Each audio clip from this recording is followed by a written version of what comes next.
About to introduce our MC. Reversal of role. Okay, so now we reflect on the fourth word, which is my God, why have you abandoned me?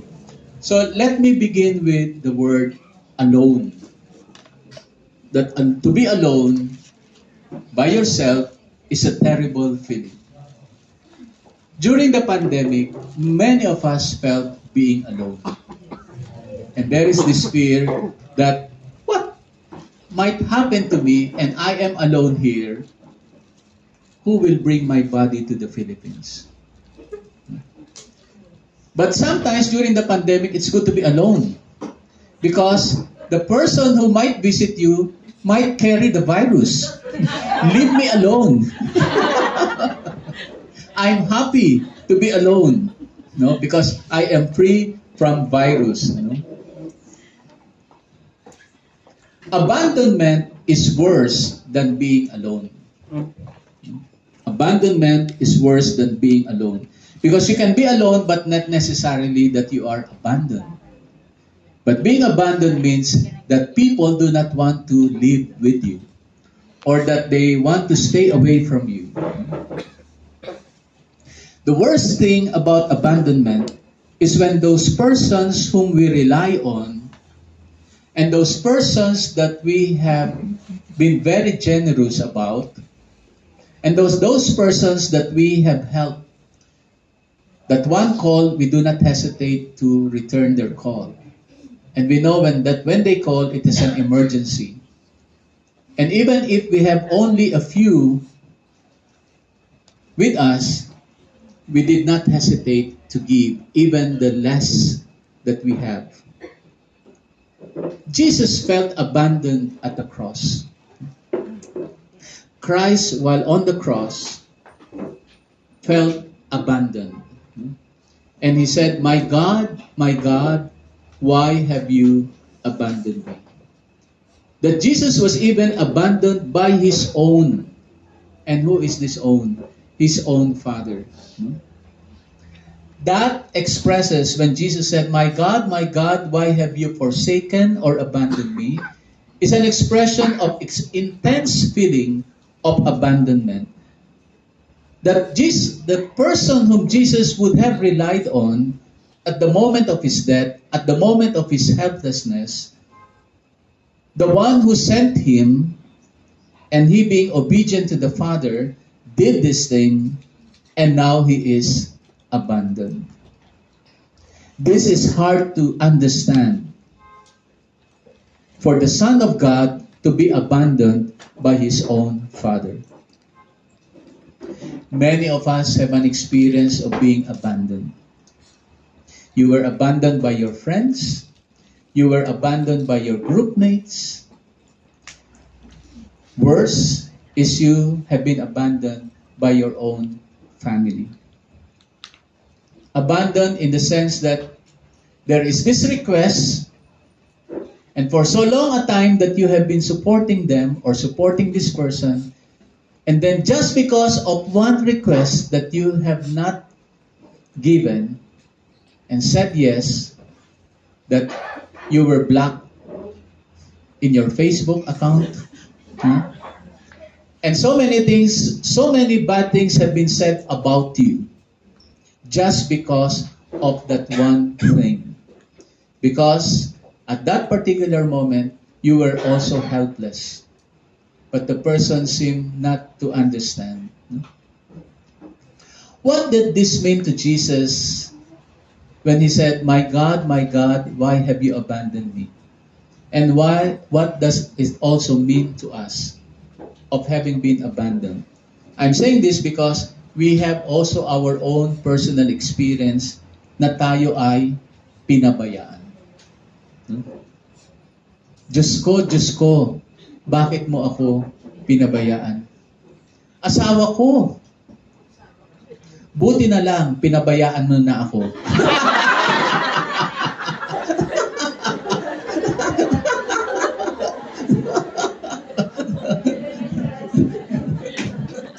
Ang tagal mo na palang gustong pabayaan, ayaw kang pabayaan. Or to your child, anak, bakit mo ko pinabayaan?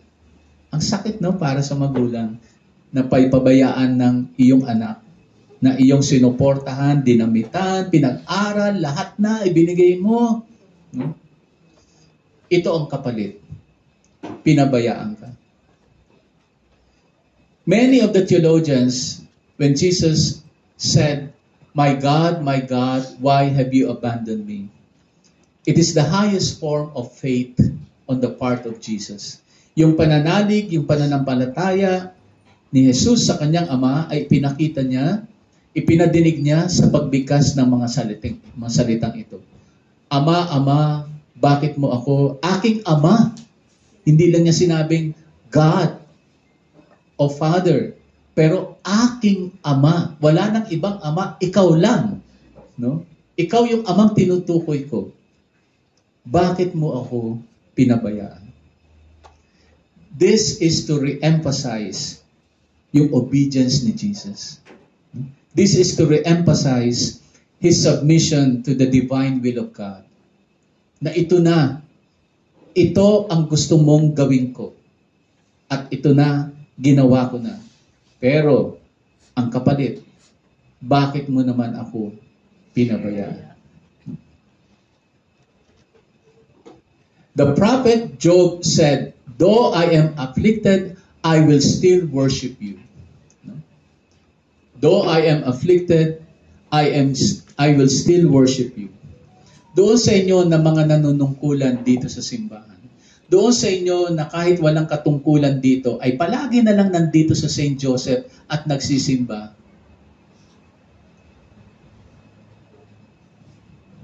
Kahit na ang dami ng mga puna sa inyo, ang dami nyo na nadidinig na sinisiraan kayo, anong makukuha mo dyan sa simbahan? No? Tapos sa iyong paglilingkod, ang dami na rin puna sa iyo, pero hindi mo pa rin pinabayaan ang Diyos. And I'm sure, kaya mo nagagawa yan because of your total submission and said, ganito ko kamahal ang Diyos. Kasi, sobra rin siyang magmahal sa akin. In fact, itong ginagawa ko, this thing that I am doing, is not even enough para masuklian ang kagandahang loob ng Diyos sa akin. Kung pwede ko pang gawin, kung ano pa ang pwede kong gawin, gusto kong malaman ano pa ang pwede kong gawin para matumbasan ko ang kagandahang loob ng Diyos. Minsan, nagiging rebellious tayo. Ayaw natin, nagagalit tayo sa Diyos kapag tayo ay nakaka-experience ng pain, kapag may nangyari sa pamilya natin, kapag may pag tayo namatayan, Panginoon ko, bakit naman siya pa? Bakit hindi na lang yung may utang sa akin? Siya na lang. Bakit hindi na lang yung mga nangungutya sa akin? Sige na, isa-isahin mo sila. Kahit na masama ang loob ko, sige, dadalo ko sa wake niya. Kung gusto mo, ako pa magpalibing sa kanya. Nagagalit tayo sa Diyos. So, ganito rin siguro yung feeling ni Jesus. Now, when she say, my God, why have you abandoned me? Pero iba'y nasa isip ni Jesus. Hindi siya nagre-rebelde sa Diyos. Hindi siya nagko-complain. Tinatanong lang niya ang Diyos, siguro yung humanity on the part of Jesus. No? Yun yung nagko-complain. Pero yung kanyang pagiging Diyos, hindi. Kasi kung ano yung pinanggalingan, ganun din yung dapat, diba? No? Yung like mother, like daughter, like father, like son.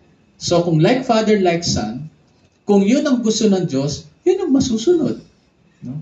The obedience on the part of Jesus. Remember the time at the Garden of Gethsemane? Yan, yung kagabi, yung Holy Thursday. Nung nasa garden si Jesus, no? He asked the question. Kasi alam na niyang magdudusa na siya, magpapasa na siya ng krus, pahihirapan na siya, kukutsain na siya.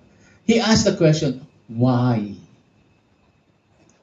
Minsan nagtatanong din tayo sa Diyos, why? Why, oh why? Delilah. Bakit? No? Si Jesus, 2 beses lang siya nagsabi ng why. Sa Garden of Gethsemane, kasi yung cup of suffering, when he said, Father, take this cup of suffering away from me. No? It is the man in Christ that is asking. Pero yung pagiging Diyos niya, hindi. That it is the man in Christ who thirsts. Nung nakapako siya sa krus, he said, I thirst. Yung ba yung pagiging Diyos niya? Hindi. Yung pagiging tao niya. Father, forgive them, for they do not know what they're doing. Is that the man in Jesus? Yes. Amen. But it is also the God in Jesus who said, Father, forgive them, for they do not know what they are doing.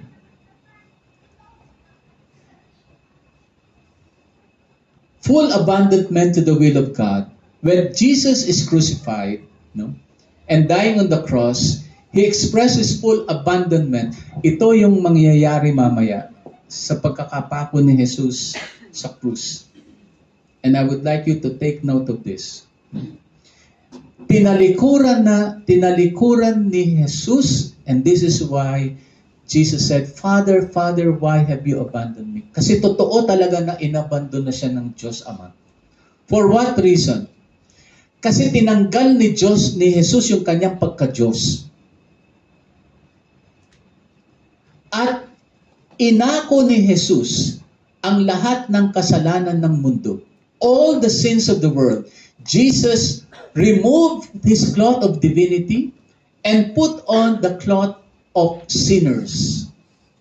He embraced the sins of the world. And that is why God could not believe that Jesus Christ would do it. Sinasabi, ano ang naging sanhi ng kamatayan ni Jesus? What became the cause of the death of Jesus? Is it the, what you call this, all the flagellations that He received? Is it the crown of thorn that was put on His head? Is it the accusation of people and crying, crucify Him, crucify Him, crucify Him? Is it the nail on the cross on both His hands and also His feet that caused the death of Jesus? What caused the death of Jesus? It is not even the sins of the world that caused the death of Jesus. You will be surprised. So what caused the death of Jesus? Love. It is love. Remember what was the purpose of God to send Jesus in the world? God so loved the world that He sent His only Son. And Jesus remembered these words of God because that was the mission of Jesus, to spread love. And He will die because of love. Jesus died on the cross out of love for us. And by loving us, He embraced the sins of the world. There are the sins of the world whom Jesus embraced. But He embraced the cross, He embraced the sins of the world out of love. And because of love, He died. There are many forms of love that dies. You do not have to be nailed on the cross to die. Each of us have experienced death. Not necessarily physical death, but we have died so many times already. You have died to your pride. You have died to your being suspicious. You have died to your envy. And so many other forms of death that we all have experienced. Parents have died many times for their children. No? Your comfort in life, no? You forget about that. You have dreams in life, but you have died to that. Because only when we die to those things can others live. Isn't it? Your children are still living because you have died many times.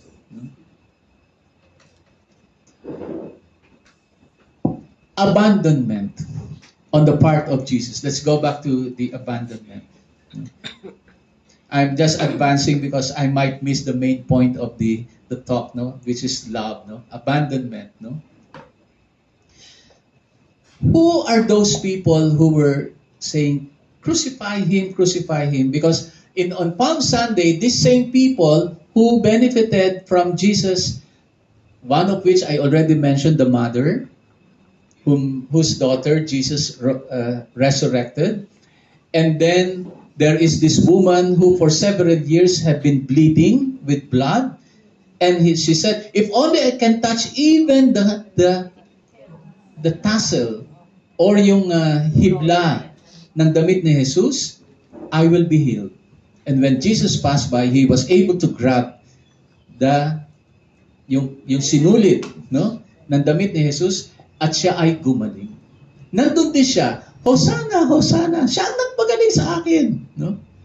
And then there is this blind person who for several years have not been able to see. And when he heard about the Son of David going to pass, he said, Son of David, have pity on me.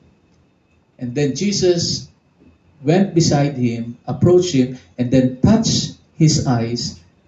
And then Jesus opened his eyes, and he was able to see. And remember that paralytic whose friends brought him down from sinira pa nga nila yung ceiling, and then brought him down. Ewan ko kung nagbayad sila after. It's not in the gospel. It was not written. May damnus pa. No? And then the mute able to speak. All of these people whom Jesus healed were there shouting, Hosanna, Hosanna, hail, hail, King of the Jews.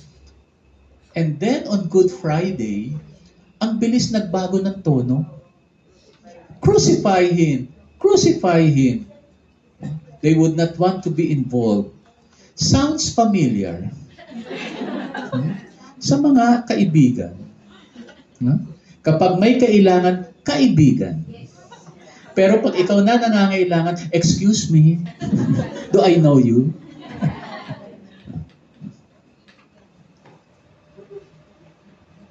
Jesus was abandoned by his own apostles. Napakasakit, Kuya Eddie. Kaya mong i-abandon ng iyong mga kaibigan, pero ng iyong kadugo, ang sakit, Kuya Eddie. Parang walang pinagsamahan. Lalo na sa mga kaibigan, parang walang pinagsamahan. Ako pa naman yung sa'yo, para sa grupong ito, nagsulat ng recommendations, no? Ako pa naman yung nag-print ng plaque of appreciation mo. Tapos ganyan ang gagawin mo sa akin. Rapi Tulpo, anong number mo?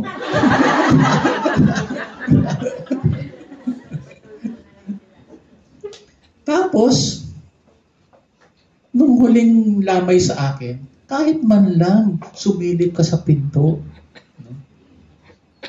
Sumilip nga, mali naman yung pinuntahan. Kasama ng loob, no? Nasaan ang mga tao na ating natulungan, na ating minahal, na ating pinaglingkuran? Where are they? They are gone. O buti lang kung nauna na sila talaga sa atin. Wala na sila. No? So, lesson learned. Hindi ko naman sabihin, wag na kayong tutulong. No. So, parang tapos na yung talk ko. Okay. Who was supposed to be at the cross? Sino ba yung makasalanan? Tayo. Dapat tayong napako sa krus. Bakit yung walang kasalanan? Kasi si Jesus, walang kasalanan. Bakit siya ang nag-ako ng lahat ng ating kasalanan? We should have been the one, no, crucified on the cross, no? Why Jesus, not me? Now, kung totoo na lahat na ng ating kasalanan ay inako na ni Jesus, bakit galit ka pa doon sa taong yun? Upset ka ba nung ipinako si Jesus sa krus? Yung galit sa mga in-laws, nasaan ka?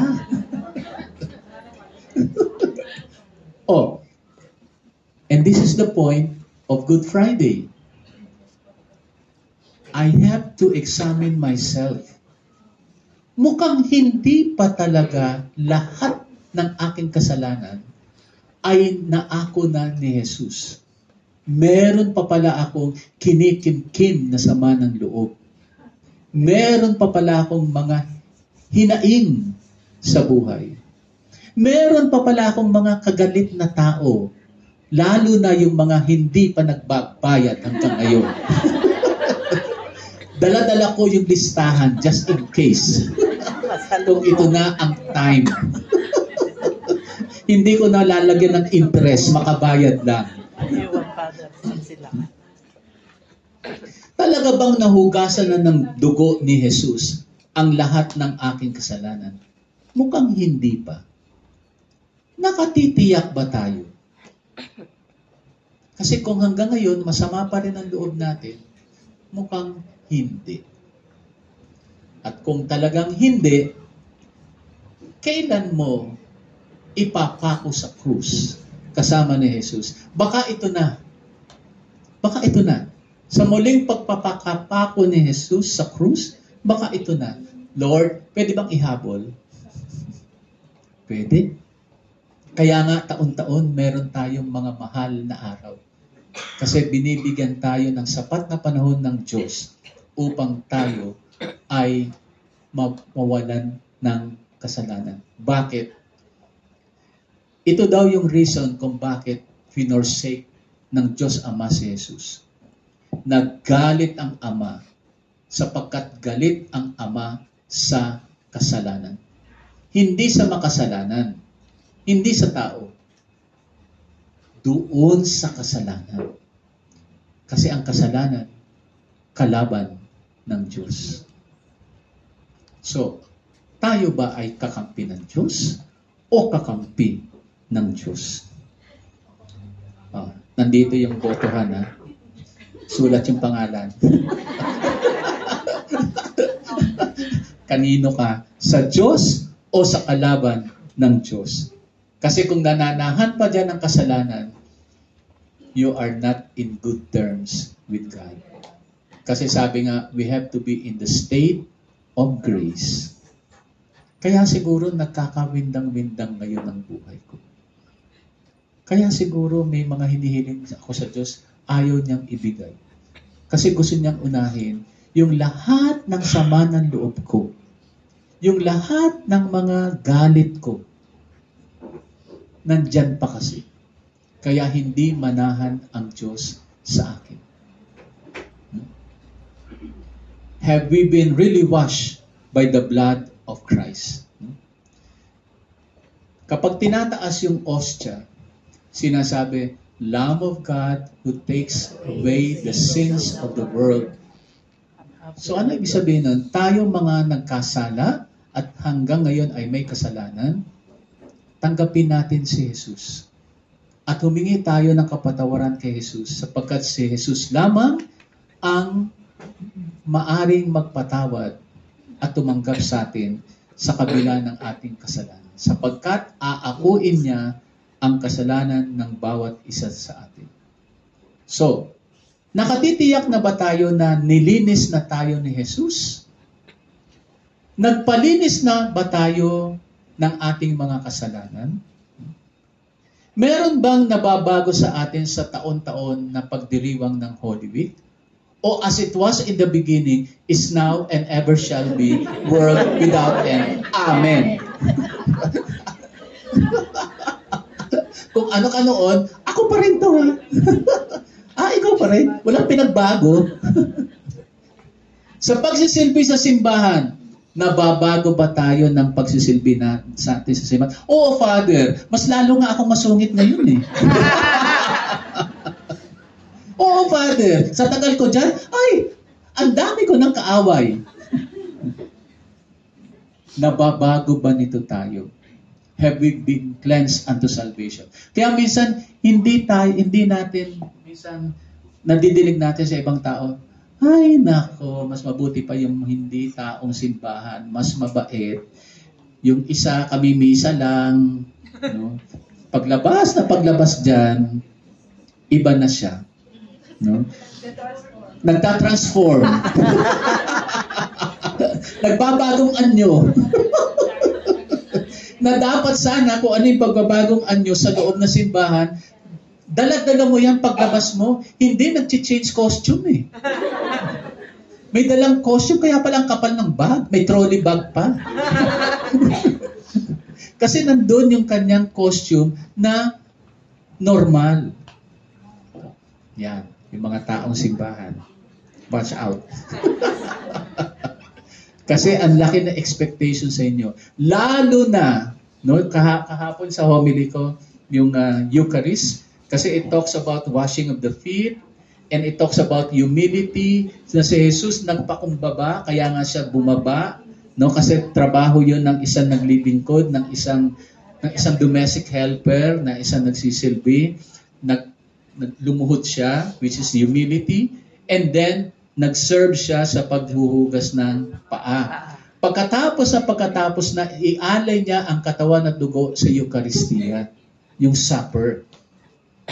Ganan yan yung mga malalapit sa simbahan. Ganyan yan sa mga nagsisilbi sa misa. Na pagkatapos ng misa, lahat ng misa na na-attenan ninyo, hindi ko mabilang kung ilang misa na na-attenan ninyo. Pero dapat, sa dami na ng misa na pinagsilbihan ninyo, mas lalo na kayong nagpakumbaba. At mas lalo na kayong masigasig sa pagsisilbi. Uy, nakatingin ba si Father? Yan. Humility. Hindi yung, yabang. Kasi naka-uniform. Hoy, respetuhin niyo ako, ha? I'm the Eucharistic minister sa St. Joseph. Wala kayong karapatan. No? That is pride. When you talk like that, wow, excuse me. St. Joseph ka nagsisimba? Okay. Sa Rosary Church na ako magsisimba from now on. Ganyan pala kayo, ha?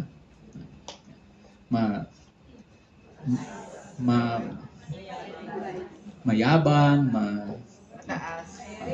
yan, sige. Enumerate natin. So yung mga kasalanan na hindi pa natin nabigay sa Kanya, ay hindi pa bayad. May utang pa kayo. Not counting the interest sa tagal ng panahon na hindi niyo ikinumpisa. Yung mga buhay na hindi pa inaisuko sa Panginoon, ay hindi pa bayad. No?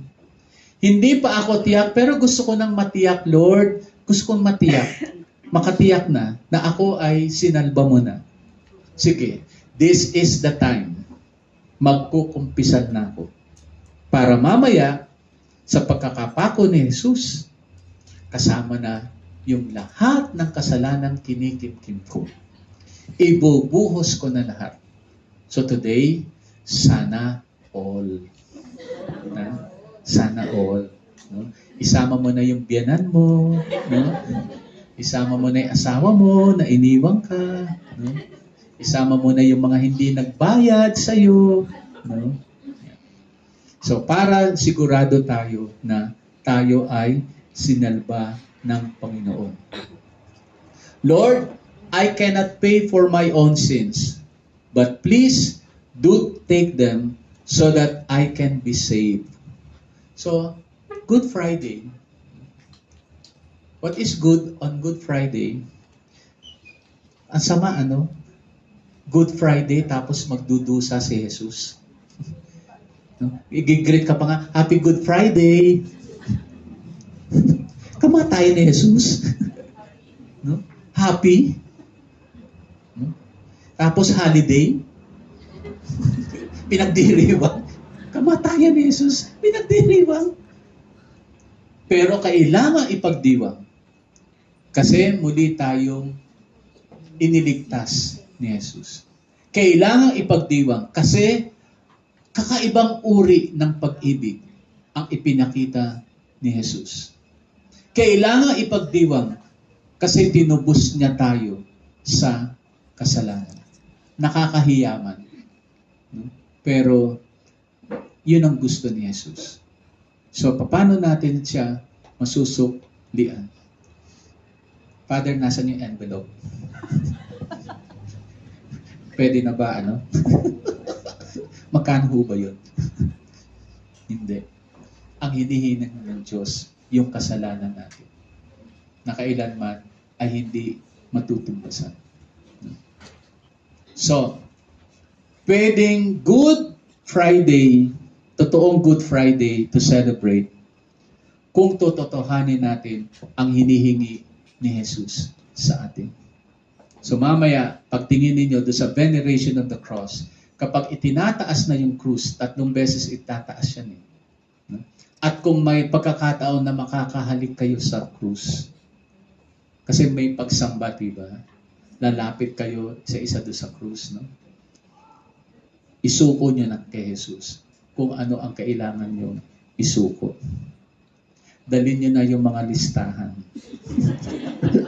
Iwan nyo na doon. Pagbukas ni Father Joseph, ano to?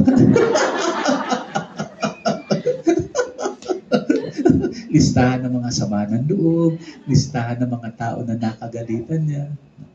But you know, kung ano ang kailangan isuko ninyo, Panginoon, ito ang mga bagay na nais kong isuot mo para makasama ito sa pagkakapako sa krus at may iwan yan sa krus.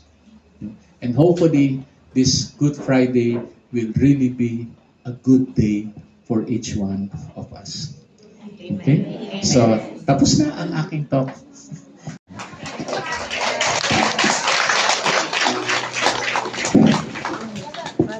Maraming salamat po, Father June, sa napaka-inspiring na talk mo para sa amin at meron kaming iuuwi sa aming pamilya at i-share namin sa aming mga mahal sa buhay at magta-transform sa amin sa Holy Week na ito.